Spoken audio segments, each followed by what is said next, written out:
Now we're on? Good. Thank you. Gracias. That was beautiful. So I told them when they said, do you want us to introduce you? I said, no, I'll do that. And here's why. My name is Ingrid Slikkers. Some of you may know me because I teach in social work. Yeah. Some of you may know me because I'm someone's mom. A lot of you may know me because you know that I talk about refugees. And you know that I work with refugees. And you know that I talk about the fact that last year there were 65 million displaced people. And in 2018, which you guys, by the way, is not done yet, we're at 68 million already, people around the world. So you know that I talk about this, that I talk about that 1 in about every 100 people has been displaced or is seeking some sort of asylum. But what does that have to do with Hispanic Heritage Month? So aside from the fact that my family is from Argentina and Uruguay and that I am proudly part of Aula as a faculty member, when we got together earlier this spring to talk about doing Hispanic Heritage Month here at Andrews, which included various members, faculty, staff, students, as we talked about the beautiful things that we want to portray about the culture, right? Music, food, colors, art, culture, even football, right? We also said that we felt this responsibility here at Andrews that we're not just going to sit in our celebrating. This weekend is going to be a great weekend for celebrating, full of music, full of food, full of fun, even full of spiritual nourishment on Sabbath. But that we can't just sit in that celebration. We needed to bring awareness to individuals that are struggling. And so that's what we're going to talk about a little bit today. If over the last few years, if anybody were to ask you, what are some of the world's most dangerous cities to live in? Most of us would probably think about things overseas, like somewhere in Sudan, or maybe somewhere in, are we having issues? Somewhere in Syria. Oh, are you guys not hearing me? Thanks, that's better. Many people don't realize that on a given day, depending on the day over the last few years, if you were to Google what is the world's most dangerous city, it would vary between someplace in El Salvador, someplace in Honduras, someplace in Venezuela, or even in Colombia. So the world's most dangerous cities are actually on this side of the world. Not that far away, or even across oceans. Something else that may not be known real well that was brought to light this summer is that there are many children that flee to the United States because of these situations that are going on in these countries.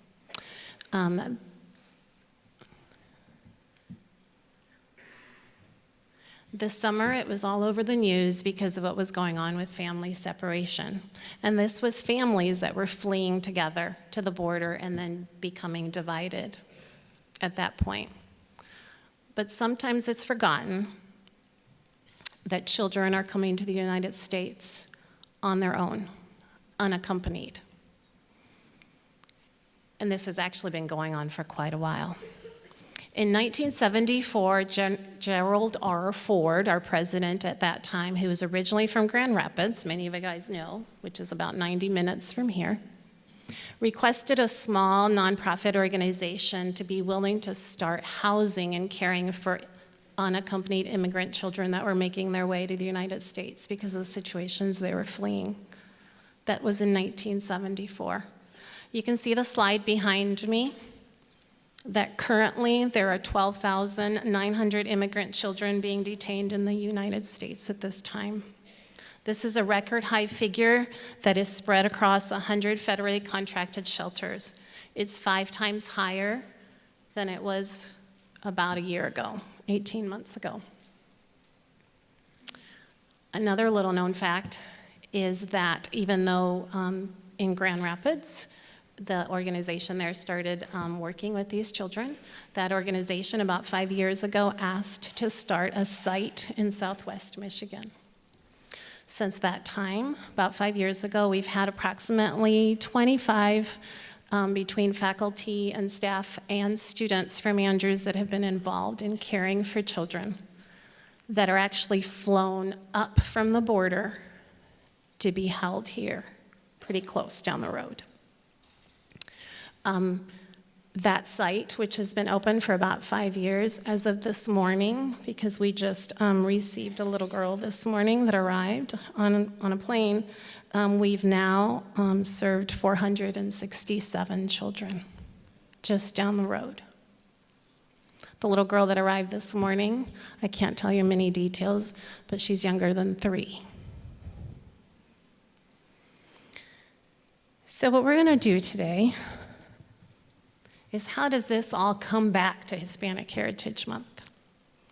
It comes back because I've asked some of my colleagues, students that have worked with me as we've worked at this organization with children. We've worked with them in their education. We've worked with them to do screening, to do assessments, to figure out what their future holds. So we are all from different lands. But we're going to join our voices together, and we're going to tell you some stories about the children. Although the pictures you're going to see are not their kids' real pictures, and their names are not their real names, every details of the stories we're going to tell you is real. And these stories are stories that the children told us themselves. And so what I've asked for them to do is to pick a story that really impacted them and to share that with you.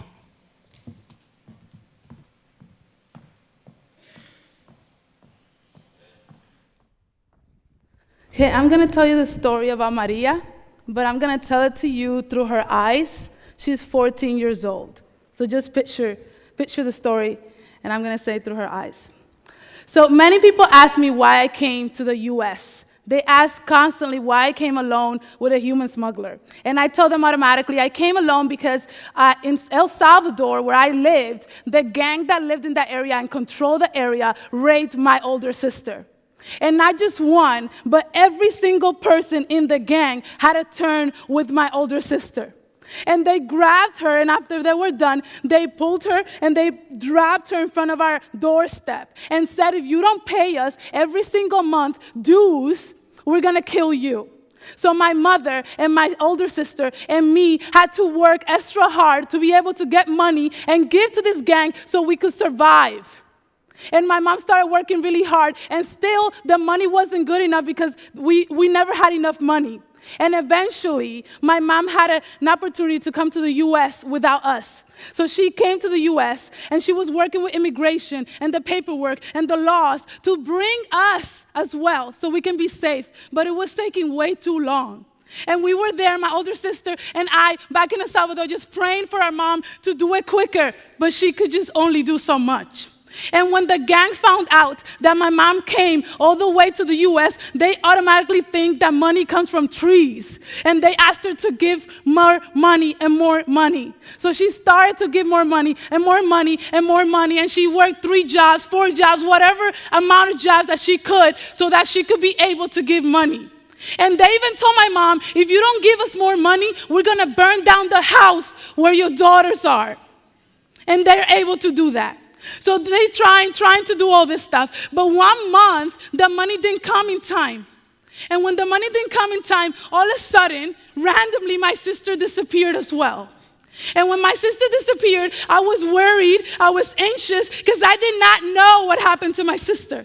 And I was praying to God and saying, God, please help me be able to find my sister. I didn't know where she was.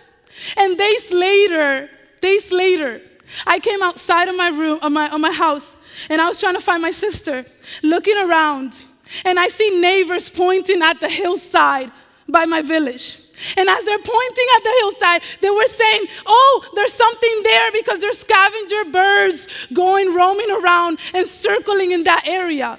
And if everyone knows, scavenger birds roam around in the area because something has died.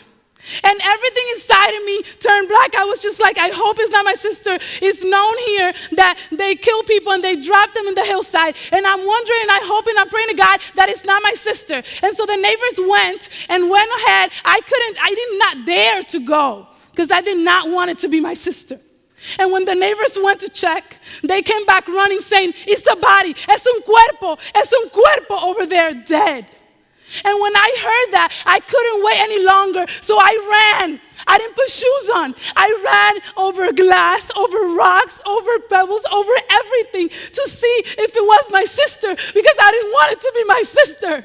And when I got there to the hillside, I'm up there in the hillside, and I saw a half-buried body in front of me, and people staring.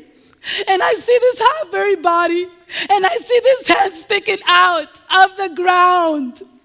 And as this hand is sticking out of the ground, the birds are eating from the hand because it's decomposing. And I realized that it was my sister because I gave her rings and I gave her bracelets for her birthday months ago. It was my sister. I said, mi hermana, why? And I could not believe that it wasn't, but it was her. And I was weeping and sobbing and screaming because no one did anything. They were just staring. And as I see my sister laying there, I try to dig her out myself with my hands. I dig the dirt away. And I ask the neighbors, help me be able to drag my sister back so she could be able to have a proper burial with the priest at the church. And no one helped me. No one helped me because they knew that if they would help me, the gang will see them helping me and they'll get in trouble. So me, at 14 years old, I had to drag my own sister's body from the hillside, dragging her because she was heavy and I was dragging her all the way back home. And I called the priest there. And when my mom found out, she gathered way more money and paid a human smuggler to be able to bring me from El Salvador to the U.S. because they told her that I was going to be next, and she didn't want to lose another daughter. Many people today come to me and ask me, how in the world did your mom risk your life sending you to a human smuggler? And let me tell you, I went through hell in that journey. I'm not going to tell you everything, but I went through hell in that journey. And I tell everyone, my mom did not risk my life. She saved it. And that's why I'm here.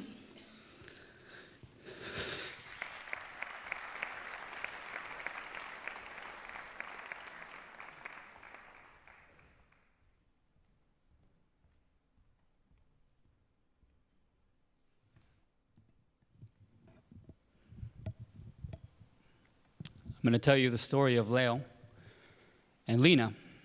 And I, too, am going to tell it from Leo's perspective. It was the last time I would see my dad in my life. I remember him calling out to me one day.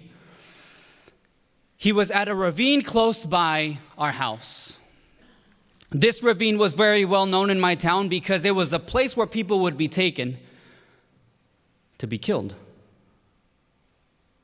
As I get closer to the ravine, I realize that my dad was not alone.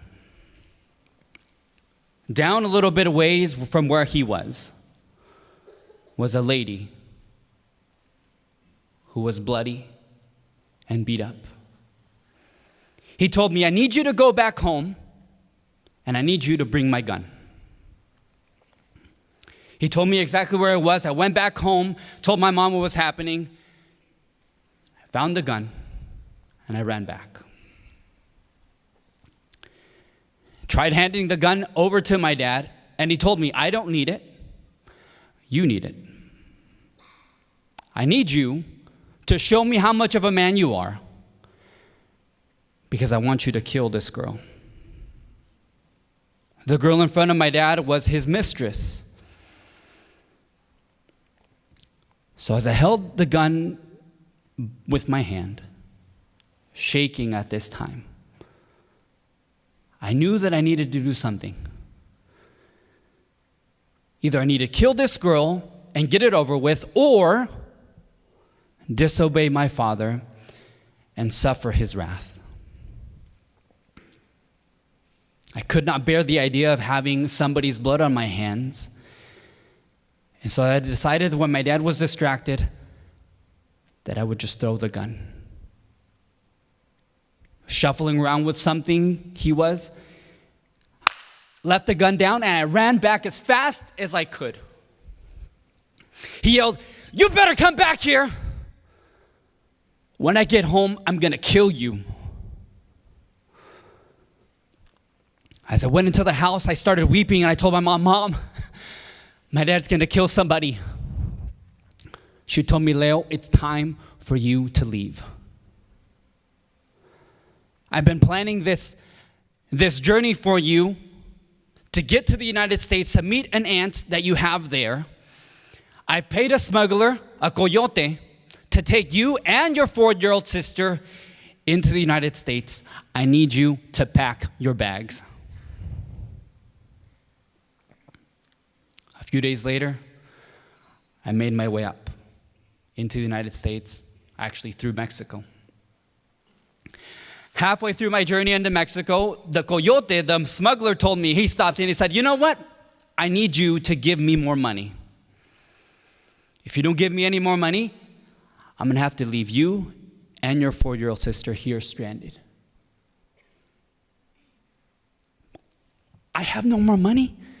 "What do you mean you need more money? My mom just gave you all kinds of money." "Too bad. Ni modo." And he left. So there I was, stranded with my 4-year-old sister. The streets became our home for the next couple of days. I remember going to a tree that was close by to where we were. And I remember the branches were just low enough that I could climb up in there, help my little sister up, and that's where we would spend the night. I remember sitting back, nestling my body, catching my balance, putting my sister on my chest. I knew that sooner or later, something needed to happen. I needed to get to the United States. I needed to be with my aunt, but I also needed money. Somehow I found this lady who happened to own a motel. She said, "You know, I'm willing to put you and your sister up in the motel. And I know somebody who needs a dishwasher, so you can do that to earn a little bit of money." So that's what I did. I washed dishes for a couple of weeks until I was able to have a little bit of money to continue my journey. Now you probably may ask, what happened to my sister? Well, I had to leave her. Every single day that I worked in this hotel room, I couldn't trust anybody. I didn't know anybody. The only way that I knew how to keep her safe was to keep her locked. And I remember her yelling, "Please don't leave me. Please."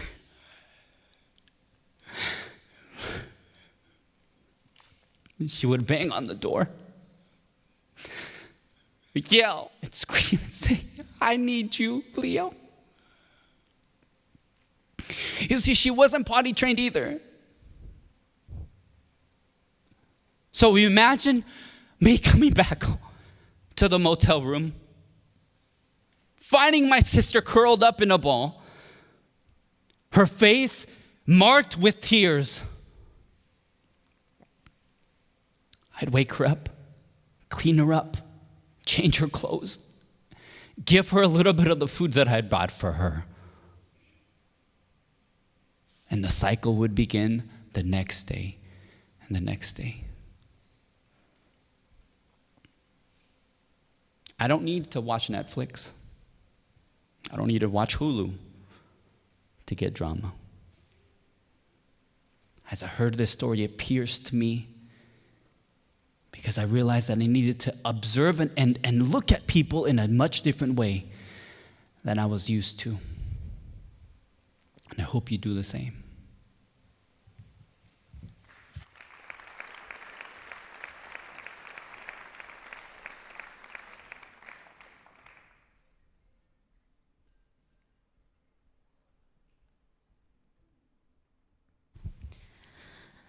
I started as an intern serving for an agency that serves unaccompanied children and refugees. Once I finished my MSW at Andrews, I was hired as a therapist. I have been part of the separation of families. I have been at detention centers, reunifying kids with their families.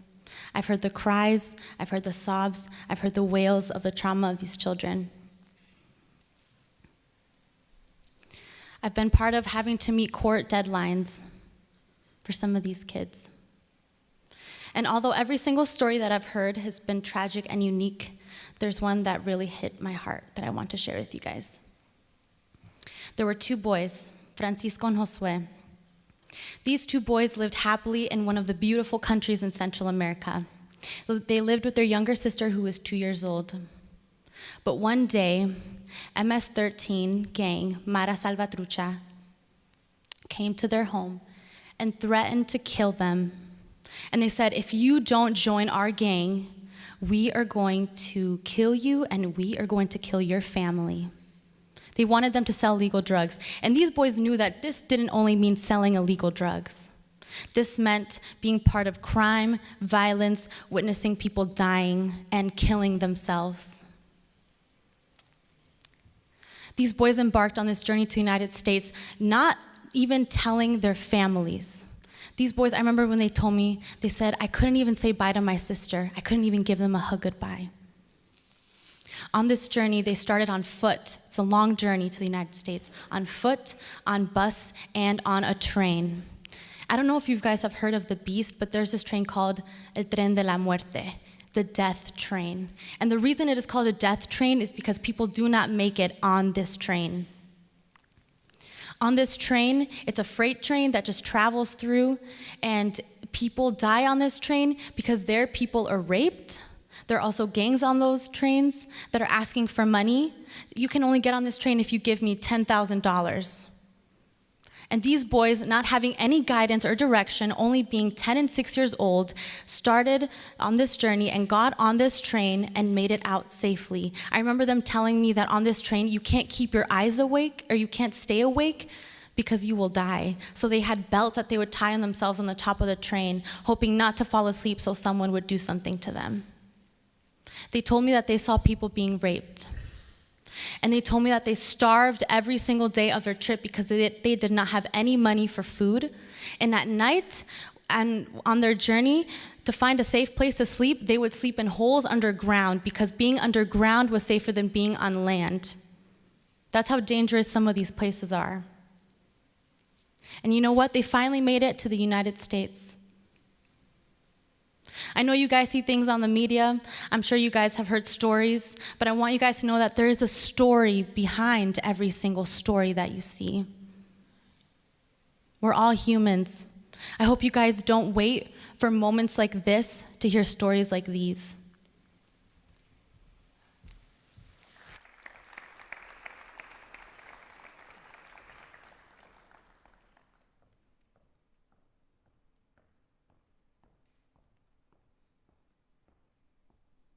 I'm going to tell you a short story about Eva and Juana.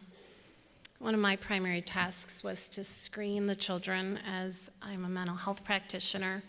And when we screen the children, we tragically have to ask a lot of questions. And one of the questions that we have to ask is for basically suicide awareness. So I, gently will talk to the kids. And these two little girls were in my office. The little one was playing in the corner with toys. The older one was trying to share the story with me, but she was trying to be careful as not to scare the little one with the things she was telling me. And so I said to her, I have to ask you this, but have you ever thought about hurting yourself? She looked at me, and she said, yes. And I said, tell me about that. And she said, well, when the gangs threatened our family, I had seen dismembered body parts on our street. And when they said that they were going to kidnap my sister and I, that whole week before we were able to flee, I would lay in bed at night and I would try to think of ways that if the gangs got us, I could kill my sister first and then myself, so that they wouldn't torture us and cut our body parts one at a time. There's something wrong in our world if a 9-year-old goes to bed thinking those thoughts, don't you think? So, here at Andrews, we believe in changing the world. We can't just sit and hear these stories. We need to do something. So this weekend, as we wrap up the beautiful Hispanic Culture Month that we've been celebrating, I hope today gave you a little bit of awareness as to the plight of our people, to the plight of the 13,000 children, almost 14,000 that are currently in the U.S. because they have fled from serious, serious conditions, the most we've ever had to date, so that we can be one voice,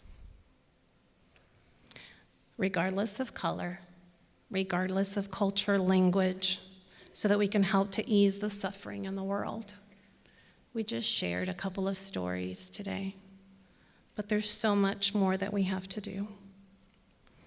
I've asked Gray to sing a song as we close. And what I want you to do is to spend a few minutes thinking about what you just heard. Yes, we want it to tug at your heart, but not just at your heart. We want that to then go to your mind, and I want you to do some thinking regarding what might be your response to what you heard today.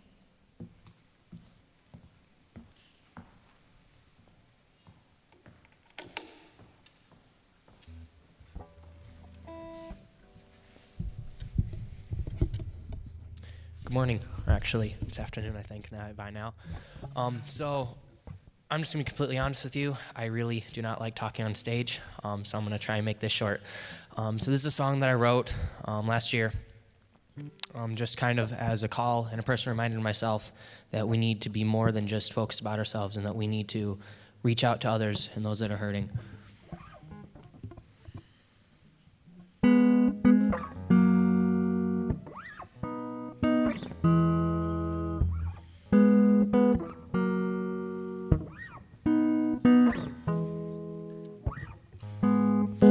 In these dark days, we need a light for our way. When some fall down, who's gonna help them off the ground? Will we tear down the walls? Will we answer the call and shine bright, burning like a light at midnight, like a beacon, shining for the world to see? You know it starts with you and me. We need to be the change, show love at close range. Everyone needs love.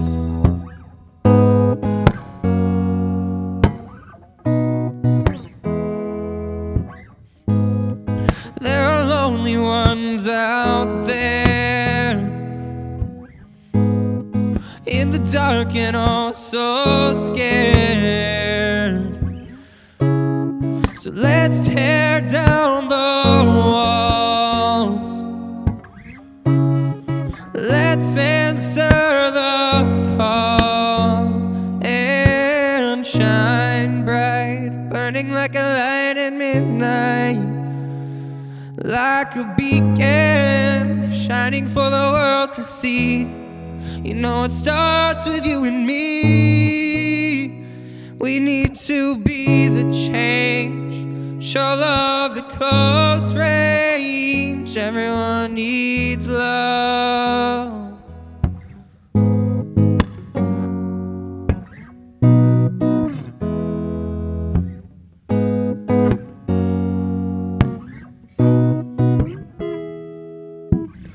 Shine bright, like a star. Oh, show love, right where you are. Oh, shine bright, like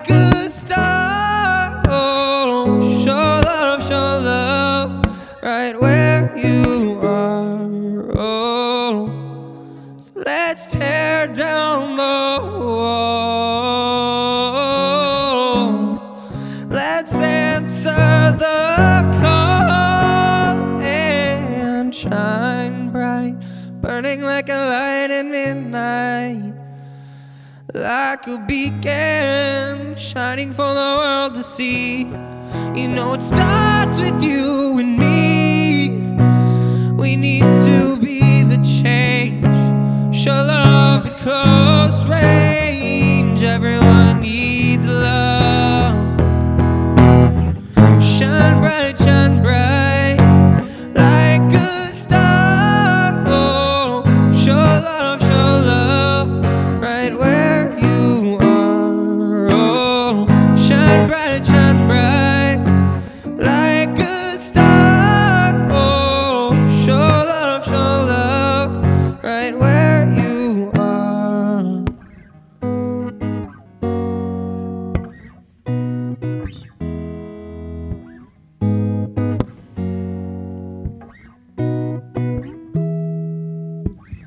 Shine bright,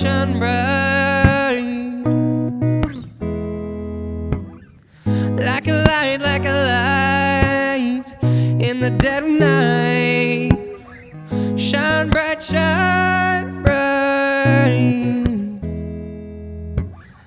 like a light. You gotta shine bright, shine bright.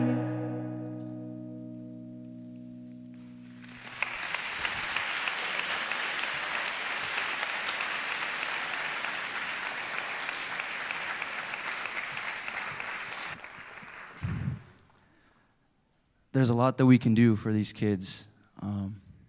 But right now, I think the one thing we can do is just pray for them. So I want you, what I want you guys to do is put your hands up with me, thinking about each one. At the same time, we're also pointing up to God, asking Him to be with all those kids. So I want you to just bow your heads with me. Just take a moment of silence and think about each one.